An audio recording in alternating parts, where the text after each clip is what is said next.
Want to upload your images to Cricut Design Space? It's simple. Let's walk through the easy steps together. Step 1. Open your Cricut Design Space software.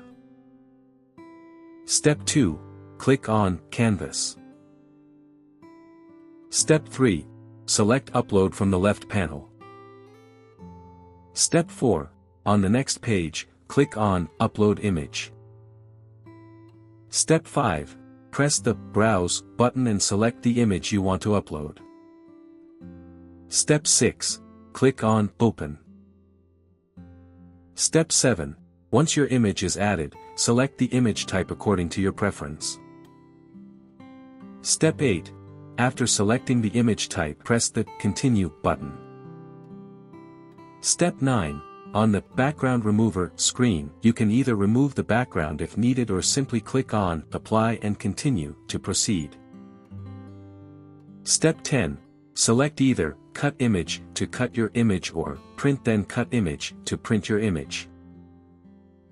Step 11. Click on Upload and your image will be added to Cricut Design Space. Leave a like and subscribe if we helped resolve your issue.